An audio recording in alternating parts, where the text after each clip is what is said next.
Three, two, one, and welcome back to the SBH podcast. And in this podcast, I'm going to be going over the equipment that I use and also the methods that I guess I use to keep myself safe fishing off the rocks. I got this really awesome DM question, and it said, I just got started fishing off the rocks at night and love it. I find it much more enjoyable than dealing with crowds at the canal, still working through all your podcast. Yeah, so, but pretty much what he was saying is he wants to know what safety measures I take when fishing off the rocks. He says, he knows that I use corkers, which I'll get into more, but do I wear a PFD or or how do I fish and what measures do I take when the waves are really big and it's really windy and those when I like to call like scary swells, like there's a difference between it being wavy and the waves are not really going to wash you away, and then you have these swells that come in and they are powerful waves, and those are a little scary to fish in because if you get knocked off the rock you can get swept out in that type of stuff if you're not prepared to get swept off the rock. I do think that it would have to be extraordinarily sporty to sweep me off the rock and sweep me out with what I do. But and I guess where I fish. But it is very important to go over this because it is a very dangerous sport. The inherent dangers to the sport are what we deal with, because we have to do that because I feel like the most scary conditions for us as humans are the best conditions for the striped bass. But I'm going to go from the ground up for me. And that's going to be, I should have brought some stuff up so I could actually show it off, but I can kind of talk a little bit about what I use. And then I have also, at the end of this, I have some crazy announcements, like in stuff that's happening that is going to be cool that I'm going to get to. But we're going to start off with this. So from the ground up, if I'm going out on a real surf mission and either I'm in early spring or late fall and the waves are getting kicked up and I'm off the rocks and it's going to be gnarly and I'm going to be by myself, for example, I need to have the proper, precautions taken myself to make sure that I don't kill myself trying to fish. And this happens in many different ways. Obviously, the first thing that you really want to have known is that you're fishing and where you're fishing to somebody else and what approximate time you want to be back. That is super, super important, just so if you exceed that time or pretty much so that somebody knows where you are. If you get injured, you slip, break your ankle or your leg or whatever, and you can't move or get out of that area, then you need somebody to know that, hey, this is where I was fishing and he's not back by this point. They can get help or help you themselves. But I guess we'll start more from the ground up right now. I wear corker buckskins with like spikes on the bottom. And if you're fishing off the rocks, that is a must. You cannot fish off the rocks in the way that I do, in the amount of traversing I do across the coastline, because if you think about it, you got little access points, but most of it's private. So what you got to do is you got to walk for miles sometimes, traversing across the rocks to get to certain spots, and that can be super difficult to do. But you need to have the proper footwear, because if you're wearing sandals, Crocs, I don't know, what else do people wear? Anything like that, even running shoes, you get them a little bit wet and you step onto the rocks and they have that black algae on it, like ice, you're gonna fall. And they're so unforgiving. It's as slippery as ice for sure. And then on top of that, you have seaweed most of the time, and the seaweed can shift at random times and you just can't help but fall. And that happens a lot, that's part of the game, falling, but you also have to be aware that, if you fall, to take it, because if you put your hand out, you're going to break your arm or something, and that's not what you want to be doing. And you also have to understand what rocks, like super smooth rocks, when you step on them with your corkers, regardless of having the spikes, are going to slide on those. So there's little things like that. And when you're walking across rocks, this is another big thing that I tell people when I'm guiding them or anything. try to step in the cracks or in the seams of where two rocks meet, because when you're stepping that seam, your foot's sideways on that seam of the rock where the rocks are meeting, you can't slide side to side. You can go back and forward, but that side to side slide is not going to happen, so that will in the end help you slip less. And then so that's, I really, corkers are a must. Felt doesn't work at all, so don't even try. And maybe it helps a little bit, but for the stuff that I'm dealing with, it doesn't help whatsoever, so don't even mess around with felt.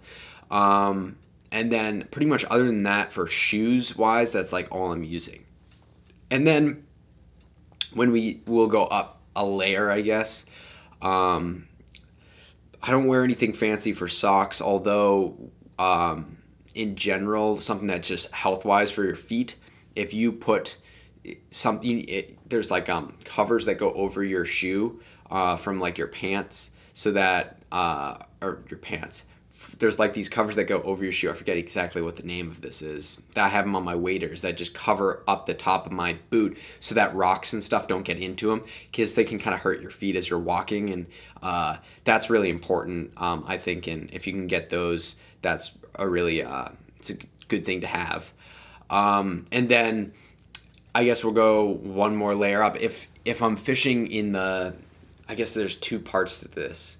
If I'm fishing in the spring and in the fall, I'm going to be wearing waders. And people have this misconception with waders that you're going to drown if you fall in the water with waders. There's been many, many occasions, and you'll see them in some of the upcoming shows, where I'm swimming with my waders on. I'm literally swimming around in the water with my waders on, neck deep, floating in the water. And that's for multiple reasons, but it's kind of the like negative pressure on the waders makes it a little bit more difficult for them to fill all the way up. And then the other thing that I always wear is a fishing belt, and that fishing belt will keep the waders closed, and it will increase that like negative pressure. And what I mean by that is it's harder for like a ton of water to gush in all at once.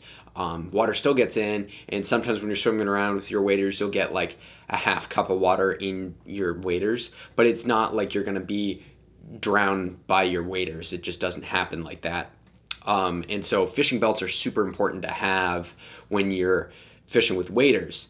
But the good thing about waders are they keep you float. They'll actually, like, if you got washed into the water, you will float it would be pretty difficult. I guess there's another part to this. You should be wearing waders and then a rain jacket with over the top of the waders, and then a belt over the rain jacket that's over the waders. That keeps a much better seal from the water getting into your waders, and that's a really big deal. And the jacket in general that I'm going to be using 100% of the time is the Stormer Surf Top.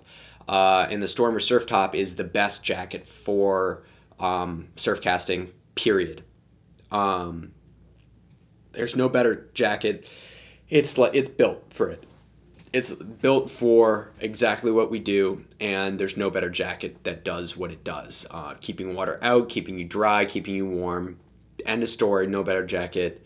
And it's not very breathable, but what it makes up for not being breathable, it helps so much later in the season. I even wear them when it's super, super hot out. I'm still going to be wearing my Stormer jacket. I might not be wearing any waders or a wetsuit if it's super hot, but I am going to be wearing my Stormer Surf Top. It's a very important clothing item. But I guess we can get back to more of the wader situation. You want to, again, you have your waders, and they do keep a little bit of air bubble around you, so that if you fall in the water, you'll float a little bit. And you, with a rain jacket, or preferably the Stormer Surf Top, with a fishing belt, and it doesn't have to be anything fancy for a belt. You could even get a piece of rope and tie it around your middle. It's just enough, something that closes everything down and keeps that water out of getting into your waders. And most of the time, waders come up to here, so the most difficult part for that water, or really the only way the water could get in, is if it goes down from your neck. and in. And then once it gets to like where your rope is, that the amount of water that can fill up only around like your upper body section is not very much all at one time, and then it's going to slowly seep into your waders, but it's not going to rush in at once. So it would be a long process before your waders would become like negatively buoyant, I guess you could say. And that's a really good thing. So contrary to popular belief, waders actually will help you in the long run in the early spring. Number one, it'll keep you dry from the super cold water. And number two, you will float on the water, and in the fall for that matter. I mean, it goes either way. And then again, we're going to go right back to that, we have the belt. And the belt's super important. We talked about that. We're going to go to the surf top. So the Stormer surf top has sealed gaskets around each wrist and around the neck. It also has a sealed gasket around the waist and two flaps that you can tighten down around your waist. And what that does, and even like a little like cord that tightens the rubber not flap, but it's like rubber seal around your waders. And when I have that on, I can swim. I can swim out to boulders that I need to swim out to. Now, is it as effective as a wetsuit? No. But does it still work at that level where you're like, if the water isn't in the 60s or the low 60s, then you can still survive swimming out to boulders or around Rocky Point. Like if you need to get around like a little area and you had to swim, you'd be totally fine doing that. Again, wouldn't recommend doing that, but you'd be totally fine doing that. As well as if you got knocked off a rock by a big wave and you're in the water, it would keep you floating on the surface of the water, and you should be able to paddle your way back to where your rocks are. But then that gets into the like a scarier thing to think about is like, okay, you got big waves sloshing up against the rocks. It's not necessary. If you can survive the falling into the water, the difficult and dangerous part is not being in the water. It's trying to get back out of the water and having a big wave pound you against a cliff. That's the scary part. So you always have to have this stuff in mind when you're fishing certain areas. Where's my exit strategy if I get washed into the water? What is feasible to swim around to? Like if I'm in the middle of the summer and it's really warm, the water's really warm, and I'm wearing my waders, or say I'm wearing my waders, I know that it would take 35-40 minutes before my waders would get negatively buoyant on me, and I could survive in that water comfortably for that amount of time easily. So if I need to swim 100 yards to my right, I'm going to be able to do that. And I'll just take my time, slowly swim along, backstroke it, do whatever you need to try to keep the water out of your neck region, but your legs will be floaty and your arms will be floaty as well. With that Stormer jacket though, it will keep you buoyant for most of the time. It's pretty buoyant itself, and so if you do fall in the water, you're going to stay pretty buoyant. I think they can't technically call it like a life preserver, but it's like that step below like a life preserver. That's how buoyant it is, which is a really big deal. Now, what else can I get into here? Okay, I guess I can say like if you're wearing a wetsuit, this is a whole new game for you in general. Wetsuits are good for multiple reasons. Number one, you can be in the water a lot longer. If you get knocked off into the water, you don't have that like you're gonna die because your waders are gonna fill up with water scenario is not gonna happen. But if you get knocked into the water by a wave and you have a wetsuit on, you also are not going to get super cut up on the rocks because your wader will protect you from that, or your wetsuit will. And then your wetsuit also protects you from bugs too. So that's another thing that I think is kind of important too. Getting really bitten up by bugs is awful. And if you're wearing a wetsuit, you won't get as bitten up on your body or your arms. So that, I guess, is kind of a safety factor to it in general. But, there's a car alarm going off, so I'm sorry if you can hear that. Anyway, the thing about wearing like waders and wearing versus like a wetsuit is obviously you're not going to be wanting to wear a wetsuit in the spring and fall when the water is in the 50s, high 50s, mid 50s. That's going to be pretty tough to be swimming around in a wetsuit. You can do it depending on how thick your wetsuit is, but I'm not going to be doing it. I want to be dry and comfortable, and so I'm going to be wearing my waders, not my wetsuit. I might have mixed those two up.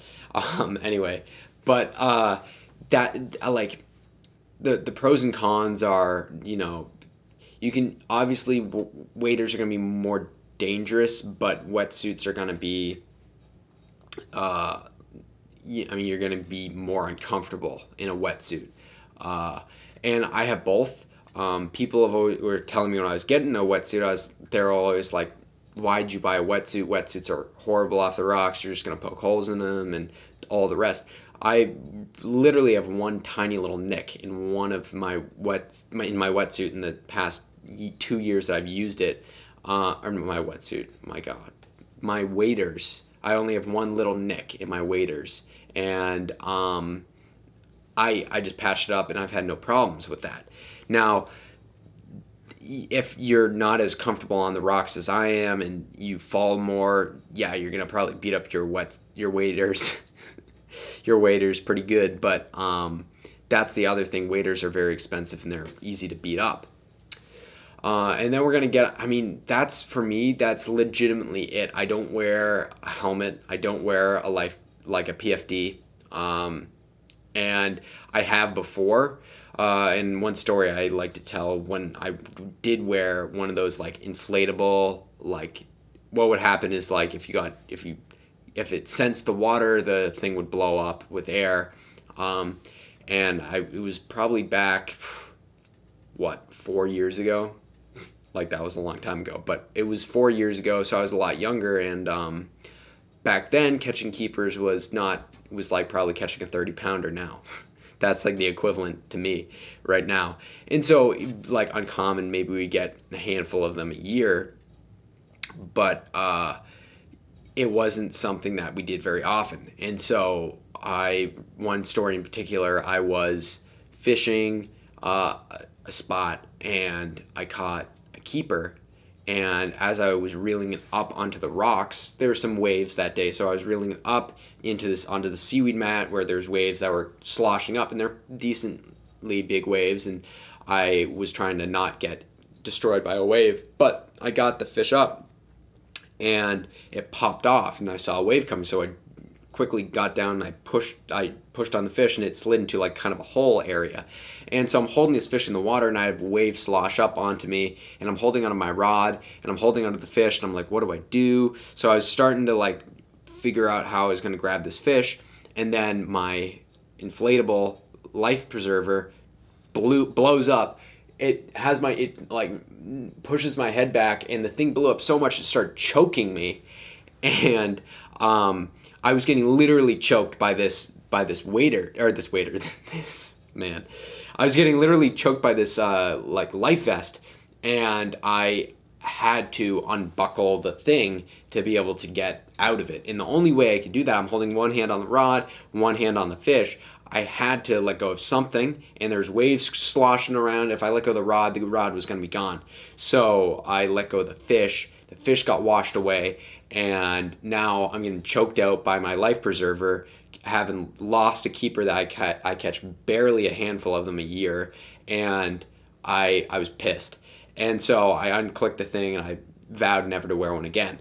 But that's just me, and I've gotten a lot better at fishing since then, and I've gotten a lot more comfortable on the rocks since then.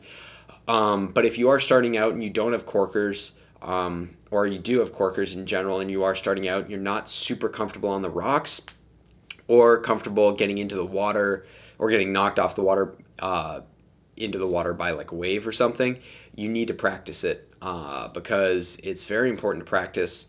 But maybe you want to wear a life preserver, especially if you're not a very strong swimmer.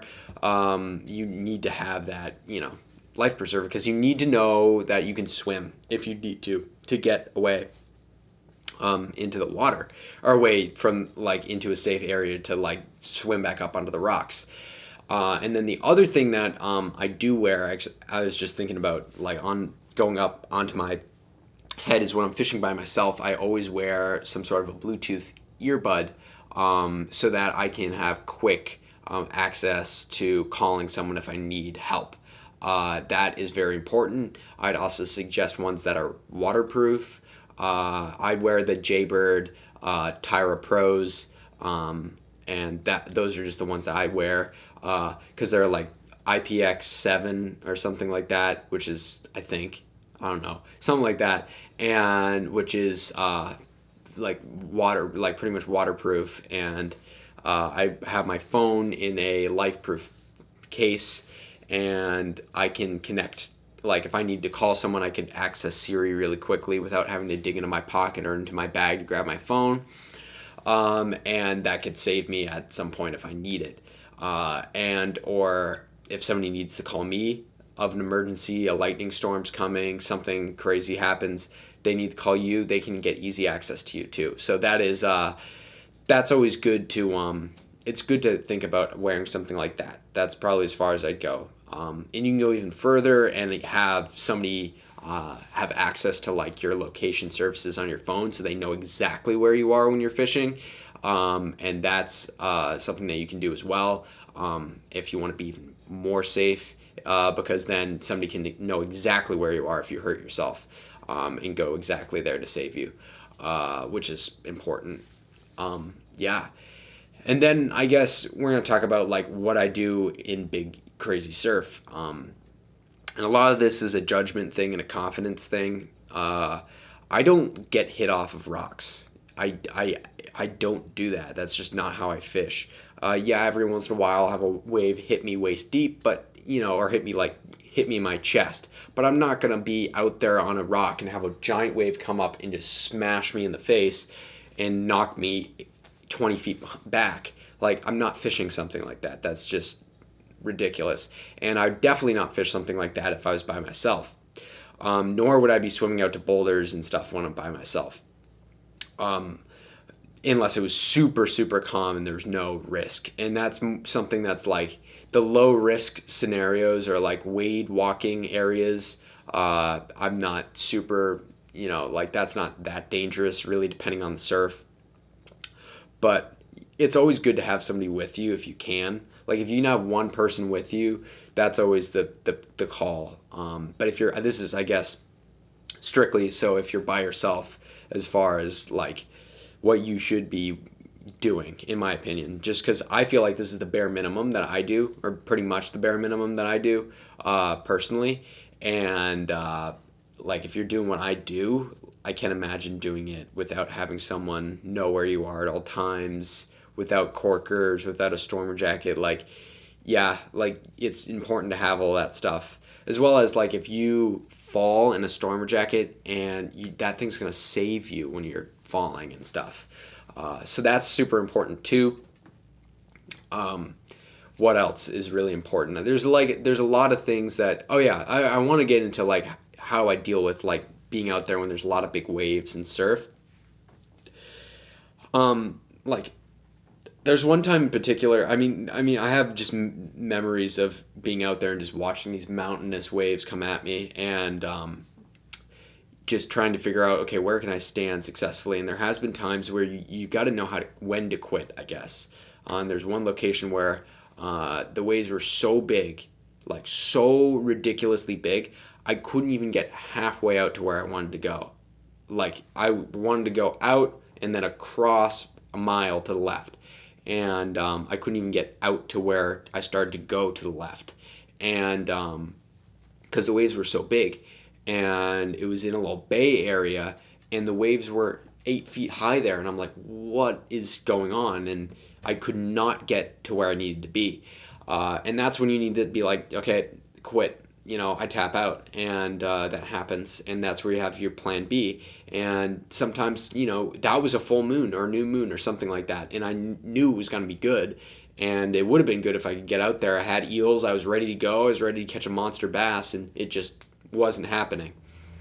And then, so what I did is okay, and then the other thing that you can do is just when you're walking up to a spot, I like to if I know, I can generally tell just by like looking in the area if I've been there before, wave height and like how risky it's going to be in certain spots that I fish, just because I fish there a lot. But if you're getting to a new area and you're new into it, stop and look at the water for 5 minutes. Literally, stop and watch each wave and see where the biggest wave goes, and then half the wave, like go half size bigger wave. And if you still think you could survive a half size bigger wave, then you're good, because that's what's going to happen. You'll have those rogue like half size bigger swells that will come through out of nowhere, and then you can get hit by a big wave. And so that's what you kind of have to think about when you're fishing in an area, and it's sketchy conditions. And then the other thing is you just got to play it by watching the waves. If you can tell that the waves are very powerful, then you need to be extra careful, because sometimes there's spots where the waves are not that big, but they're just very powerful sweeping swells, and those are, in my opinion, very dangerous, because they come in fast, and when they're hitting the rocks really fast, there's definitely a difference between like a bigger wave kind of just sloshing up and coming back, and then a wave coming at full tilt, pounding the rock, spraying up like a lot of energy in the water. It's great for fishing, but it can be very sketchy to fish with. So you gotta, and he was saying in that DM to like, do I stand far back from the rocks when I get up to it? Do I go, like, it really is spot oriented. You don't want to be like 10 feet away from where you're trying to fish. But if you're up high, I mean, I fished really high down into areas before with big surf. And that's some scenarios where I'll be standing higher up, but I try to be pretty much right at the edge there, as long as you don't get washed away. That's the most important thing. And also to just not fish in those locations where when it gets super sporty, there's no way out once you get swept into the water. And almost all the places that I fish, there's, 50 yards left, 50 yards to the right, there's an exit point that's not going to be giant waves. Even if there's giant waves, I'm going to still be able to easily get out and not kill myself in the process trying to do that. And yeah, I mean, that's really, I feel like that is, in the grand scheme of like safety off the rocks, I feel like I haven't really gone over that topic a lot. I've talked about it in bits and pieces throughout multiple podcasts.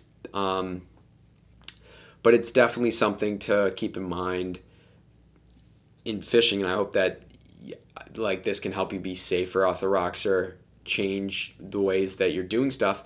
But again, things that, again, just to recap, really must-haves in the safety are, in my opinion, you must have corkers with spikes if you're fishing off the rocks.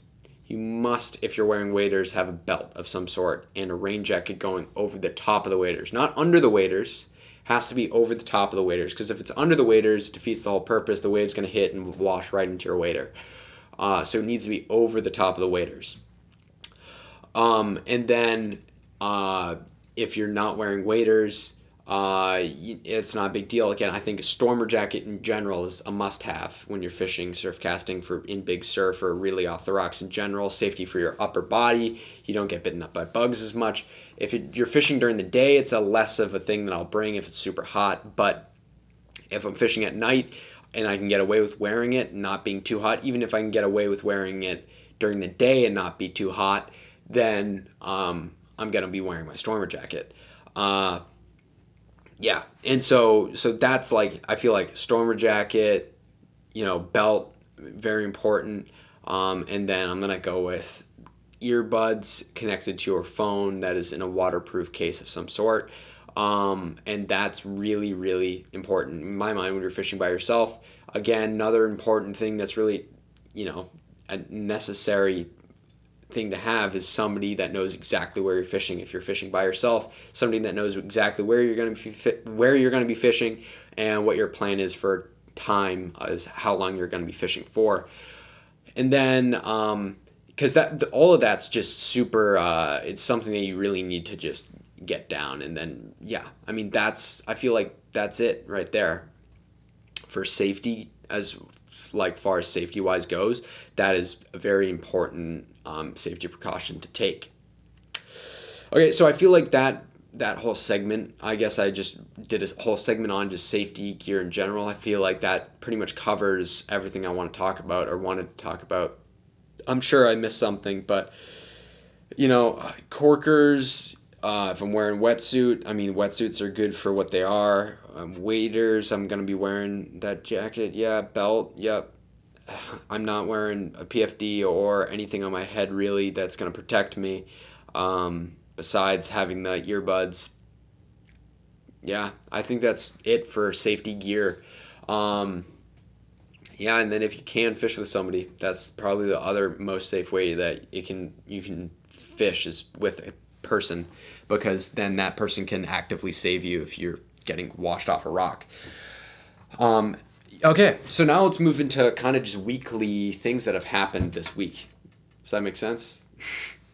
Um, Fishing wise, this week has been strange, and strange in many, many ways. But I've had some really weird fish. How do I put this? Like behavior is the best way to put it. Weird fish behavior. So I started out at the beginning of the week throwing the Magnum Walker, so the bigger, the Magnum Walker, the bigger one of these. I don't know if I really talked about this last podcast or not, but I've been banging 40-inch bass, 40 plus inch bass for that matter, on the Magnum Walker, and it was consistent all at the beginning of the week. A little seaweed blew in, a little west wind blew through, stirred everything up. Really, seaweed blew in one day, and the west wind blew the seaweed out the next day, and then it was like pretty crappy fishing during that seaweed time frame. But then we had a big push of there's like, okay, I guess not a big push, but there's one day where there was a school of, I don't know, probably more than 10 fish, and they're all 40 plus inches, and they were doing the weirdest thing ever. They had their backs just out of the water, like fins. Like I could see their fins out of the water, their tips of their tails, and their backs out of the water. And when I saw the first few tips of the tails out of the water, I was like, are these sharks? Like, what is this? And I couldn't figure out what fish they were. And then all of a sudden, I see a big striped bass's tail flop onto the surface. And when I kid you not, it flopped. It did this like lackadaisical turn on its side, flip its tail out of the water, and then literally at the speed, say this is the surface of the water, it goes like this. And then under the water. Like super slow. And this tail was that big. Like broom tail for sure. So 40 plus inch bass all day. And they're all doing that. So I'm seeing this thing, and I video of it too. Working the Magnum Walker right through the middle of them, nothing. Working a pencil popper right through the middle of them, nothing. And then I was like, okay, they're definitely feeding on small bait or not. They weren't feeding on anything. Now, I talked to a bunch of different people about this. I DM'd a bunch of different people about this. And the whole mindset or the philosophy of what everybody was really saying, plus or minus one or two, was saying that the bass were probably not feeding, but they were digesting, and they were digesting food in water temps that were favorable for them because the water is super warm right now. So they're just kind of just flopping around and digesting food in the school at the surface of the water. But the weird part about this was I was in 30 plus feet of water off of a cliff. And so like the cliff drops down pretty straight into a boulder field with a few bigger boulders, which is what I get the bigger fish off of.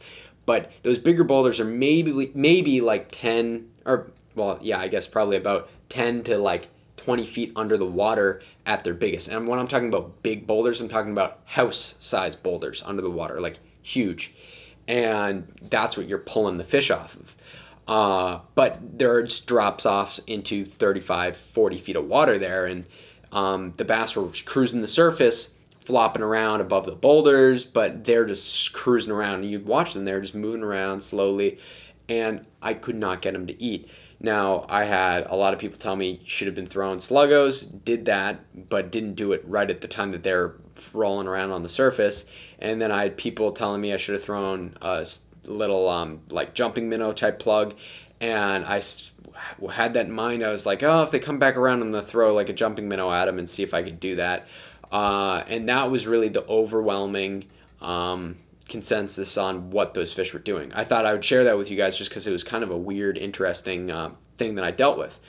And then, eeling has been absolutely fantastic. We're getting on to the best moon phase ever for fishing, and really, really excited about that. Now, two even bigger announcements that have happened and are going to happen right now is I've started to work with Stormer, jackets, the ones that I've been talking about. And I didn't even know when I was about to do this podcast. I mean, this is around this. Well, it's like the day after I got confirmation of this.